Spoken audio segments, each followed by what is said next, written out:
Welcome back to Luke's Properties YouTube channel. I bought a house for £120,000 and in this video I'm going to show you the numbers. Let's get into it. So I bought a 3-bedroom end terrace house for £120,000 back in 2020. I had to put down a 25% deposit of £30,000. My stamp duty at 4% of the purchase price was £4,800. My solicitor cost was £1,500. My mortgage broker cost was £150, which brought my total spend to £36,450. Then I rented the house out for £700 a month.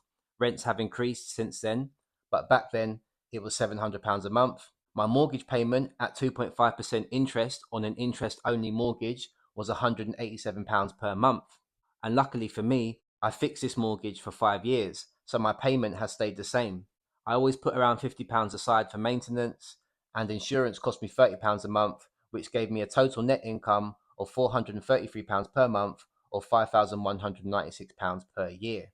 Now, when I take that £5,196 and I divide it by my total capital employed, which was £36,450, and then I multiply that figure by 100, I get a 14.2% return on my capital employed, which means basically I'm getting a 14.2% return from the capital that I invested into the property every year from the rental income, which is very good. And we haven't even gone on to the capital appreciation yet. This is why I love property so much. You can get paid in multiple ways, which I'll talk about more later on in the video. So I've been getting a 14.2% return from my capital employed every year from the rental income.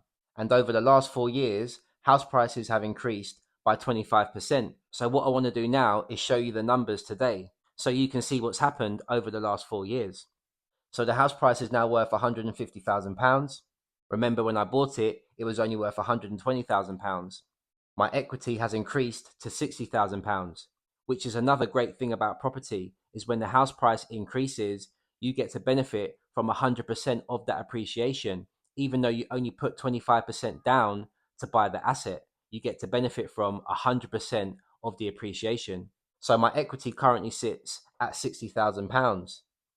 The rent that I've received over those 4 years has been £20,784. I bought this house in my own name, and as a basic rate taxpayer, I've been paying around 20% tax on my rental income.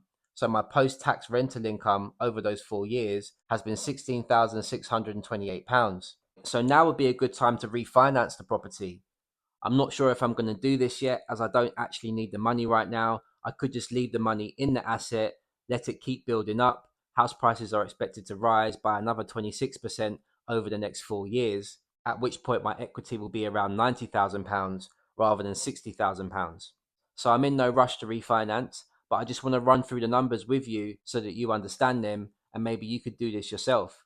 So if I wanted to refinance now, I could get a new mortgage based on the new value of £150,000. Let's have a look at what that would look like. So my new mortgage at 75% of the new value would be £112,500, and my old mortgage would still be £90,000, because remember, it's an interest-only mortgage and I've only been paying the interest, which means the principal loan of £90,000 that I took out in 2020 has remained the same because I'm only paying interest. So I could use the new mortgage to pay off the old mortgage, and then I'd be left with £22,500 in tax-free money. Because remember, by taking out another mortgage, in theory, I'm taking on more debt, and you don't get taxed on debt because it's a loan. It's not earned income, it's a loan. So you don't pay tax on that money.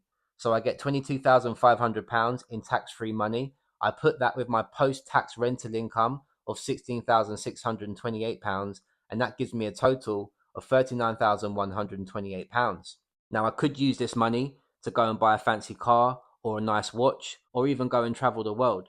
And many people would do that. But rather than spend the money on consumerism, the smarter, savvier thing to do would be to use that money to go and buy another house. So I could use that £39,128 as a 25% deposit on another house, which means basically I've got the second house for free because I haven't put any of my own capital into the second house.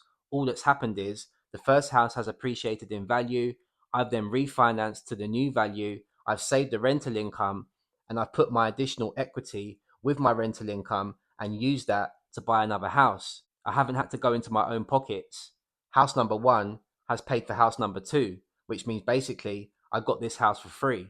So by buying and holding onto property over a sustained period of time, your assets can actually grow your portfolio without you having to put any more money in. You just have to be patient and be disciplined. So house number one can pay for house number two.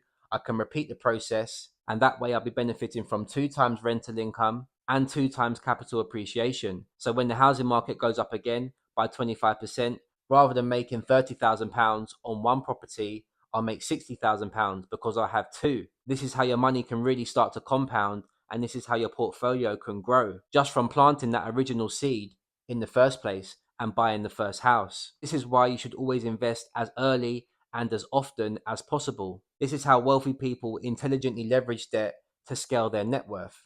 You don't need to buy 10 houses a year, you just need to buy one and be patient. This is the easiest way for ordinary people to build extraordinary wealth. You just have to be disciplined and lay that first brick. If you've made it this far in the video, then you definitely take your property education seriously. And as a token of my appreciation, I've included a free buy-to-let course in the video description below. Just click the link, take the course. This will further your buy-to-let education, and it's free. Why wouldn't you? If you want to watch another video where I buy a house for £95,000, I walk you through the house, and I also go through the numbers with you, then watch this video next. I hope you've enjoyed this video. If you have, please remember to like, subscribe, and comment so we can continue the conversation. And as always, I'll see you on the next one.